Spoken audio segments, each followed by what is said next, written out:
Welcome guys, कैसे हैं? आशा है अच्छी होंगी।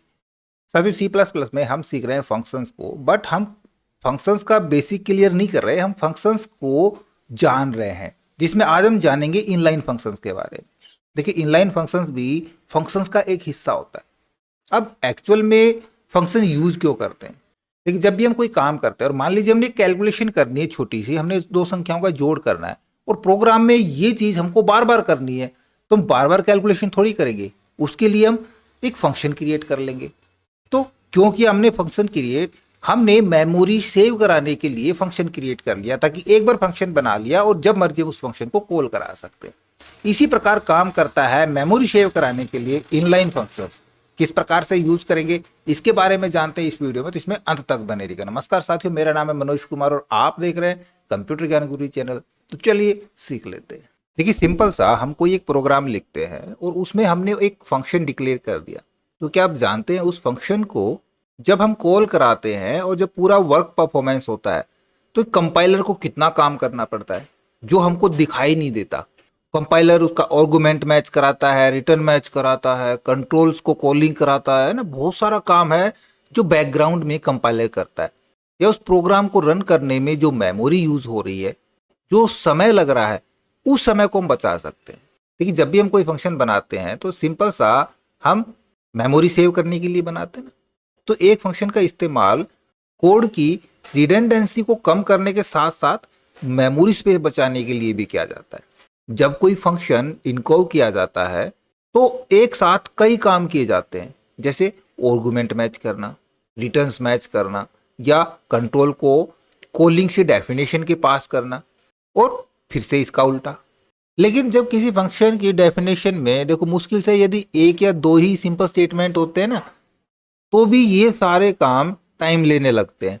इसलिए इस काम को बचाने के लिए सी प्लस प्लस में इनलाइन फंक्शन का एक कॉन्सेप्ट है। जब कोई फंक्शन इनलाइन डिक्लेयर किया जाता है तो फंक्शन बॉडी को फंक्शन कॉलिंग प्लेस पर रिप्लिकेट किया जाता है। देखो, मैं फिर से इसको बारीकी से डिक्लेयर कराता हूँ। देखो, जब किसी फंक्शन को इनलाइन बना देते हैं तो फंक्शन में आपने जो कुछ भी लिखा है या जो कुछ भी लिखा था, वो जहां पर आपने फंक्शन को कॉल किया है, पहले तो भाई हम फंक्शन का प्रोटोटाइप लिखते हैं ना, उसमें कोई भी हम आर्गुमेंट पास कराते हैं। अब चाहे हमने डिफॉल्ट आर्गुमेंट लिए हैं या फिर हमने मैनुअल आर्गुमेंट डाले हैं, और फिर हम फंक्शन को बाद में कॉल भी कराते हैं, है ना। तो इनलाइन फंक्शन के अंदर जब भी हम कोई इनलाइन फंक्शन बना देते हैं तो फंक्शन में आपने जो भी कुछ लिखा था, वो जहां पर आपने फंक्शन को कॉल किया है सीधा वहां पर चला जाता है। इससे ये फायदा होता है कि फंक्शन के पास जाने का समय, फंक्शन से वापस आने का समय, फंक्शन में दिए गए आर्गुमेंट को मैच कराने के समय और रिटर्न टाइप को मैच कराने का समय, ये सारा समय बच जाता है और आपके प्रोग्राम का जो एग्जीक्यूशन है वो काफी फास्ट हो जाता है।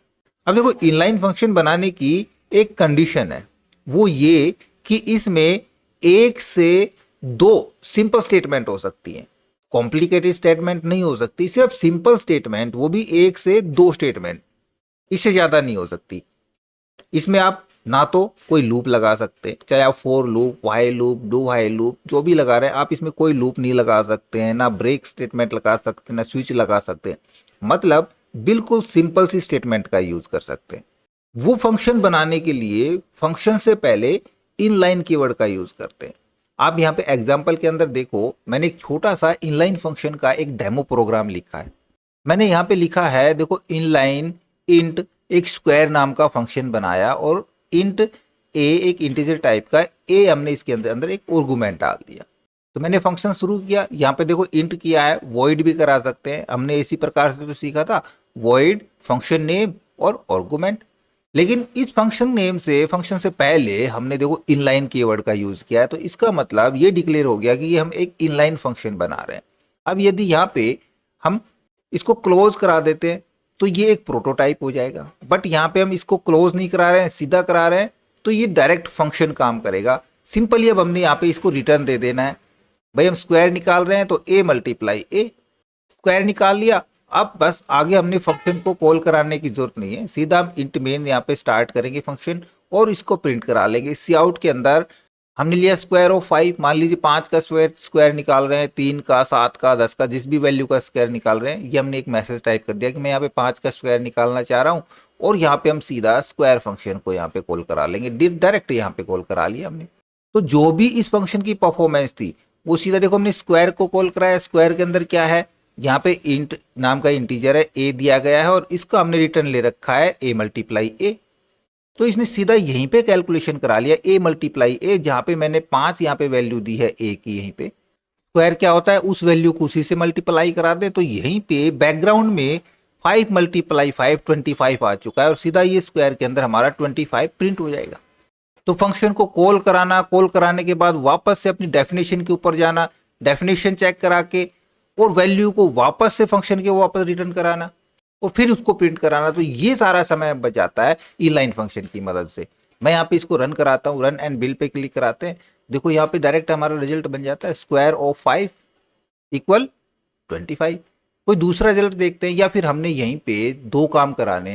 भाई एक तो हमने ये ले लिया, मैं इसी में एक कैलकुलेशन और कराना चाह रहा हूँ, तो मैं यहाँ पे एक और इनलाइन फंक्शन यूज करा लूंगा। मैं यहाँ पे इनलाइन फंक्शन का यूज कराता हूँ इंटीजर, और यहाँ पे मैं कराता हूँ कि एक क्यूब बना के देखता हूँ। इसके अंदर भी इंट ए को पास करा देते हैं, और इसके लिए हम रिटर्न करा लेते हैं ए मल्टीप्लाई ए। तो क्यूब के लिए हम इसी प्रकार से लिखेंगे, और एक और प्रिंट ले लेते हैं। यहाँ पे सी आउट फिर से दे देंगे, कॉपी करा के यहाँ पे सी आउट दे देते हैं नई लाइन के साथ। और इस क्यूब में निकालना चाह रहा हूँ मान लीजिए 4 का, तो इधर भी हम टाइप करा देंगे। अब हमने देखो क्यूब नाम का फंक्शन लिया ना, तो यहाँ पे क्यूब नाम के फंक्शन को हम कॉल कराएंगे, और वैल्यू हम किसका निकाल रहे हैं, क्यूब 4 का निकाल रहे हैं। इधर भी मैं मैसेज चेंज करा देता हूँ, क्यूब ऑफ 4 सेव करा लेंगे, रन एंड बिल्ड पे क्लिक करा लेंगे। अब हमारे पास देखो दोनों चीजें निकल के आ रही हैं, स्क्वायर ऑफ 5 25 और क्यूब ऑफ 4 64। तो सिर्फ आपने यहाँ पे 2 ही चीजें ध्यान रखनी है। एक तो जब कोई हम फंक्शन इनलाइन डिक्लेयर करते हैं या इनलाइन फंक्शन डिक्लेयर किया जाता है, और फंक्शन की बॉडी को फंक्शन कॉलिंग प्लेस पर रिप्लिकेट कर देता है ऑटोमेटिकली। और दूसरा, इनलाइन फंक्शन को बनाने की एक कंडीशन होती है, वो ये कि इसमें 1 से 2 सिंपल स्टेटमेंट ही हो सकती है, इससे ज्यादा नहीं हो सकती। और फंक्शन में फंक्शन से पहले इनलाइन कीवर्ड का यूज करेंगे। ओके, आई होप वीडियो आपको जरूर अच्छा लगा होगा। इसी प्रकार अच्छी वीडियो देखते रहने के लिए लगातार हमारे साथ बने रहे। हमारी वीडियोस को ज़्यादा से ज़्यादा हम दोस्तों में शेयर करें, मैं लाइक करें, और यदि नया हमारे चैनल पे तो हम सब्सक्राइब जरूर कर लें।